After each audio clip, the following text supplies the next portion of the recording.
Ready? All right, let's roll it. And action. I got a crazy idea.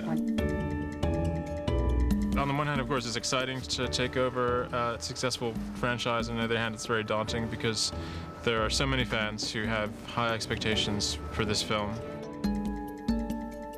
Half of the time, I'm just overjoyed to be part of this. All right, let's just do it. And the other half, I'm nervous that I'm going to be hunted down and killed by a pack of teenage girls in about a year's time.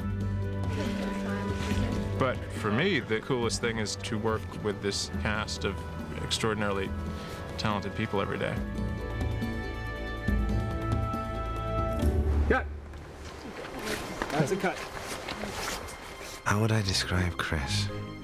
Well, he looks like a cross between a vampire and a werewolf to me. He's got the sort of chiseled look of a vampire, and he goes around talking in Italian and French and Spanish. Très simple. Action. El saco. I did hear someone say the other day that he kind of wants to be British. He's a man of the world, though, isn't he? He dresses warm every day, and he puts his socks over top of his pants, and he carries around a stick with him everywhere he goes. He is a goofball. Well, to do what it takes, man. And yet he's all sort of like buff, like a werewolf, and kind of a bit hairy. Probably did look a bit like a werewolf at the time. I just got too lazy to shave after a while. So he's like a little mythological creature going around the place himself. Well, that's the first part. That's the exciting first part.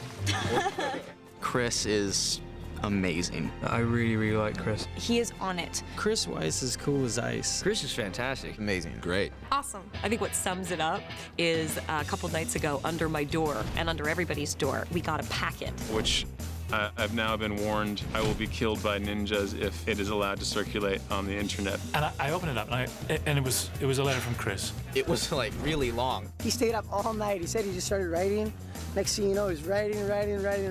Next thing you know, we have like a book like that. It was in great detail, and it was just telling us how excited he is to be here working with us, that this project is going to be a lot of fun, and it's going to turn out amazing. That's a gift that Chris has. He's able to welcome everyone and set the scene, and through that, draw out these wonderful gems. Okay, let's go on to the next scene. Check it. Thank you. Lovely. I think that New Moon is going to be so fantastic. I think Twilight set up this great place for us, almost like a diving board, and now we're jumping off and going to a whole new level. My concern is with the emotions first and with Bella's emotions first, and that I'm not kind of some guy who's brought in to bring the nitro element to this series. It doesn't suddenly turn into an action movie. It's still about people and it's about feelings. He wants to make it like the book, and he's very cool about that. It's on much more of a grand scale than anything we did in Twilight. It was all kind of so much more choreographed. It's very operatic. We get an opportunity to sort of expand our scope from the confines of Forks and the forest to Italy, and so your sense of the mythology of this world is deepened. So there are a lot of surprises in store. It's a real pleasure working with Chris, it really is. He's one of the most compassionate human beings I've ever met. For this story, that you need that, and so he's perfect.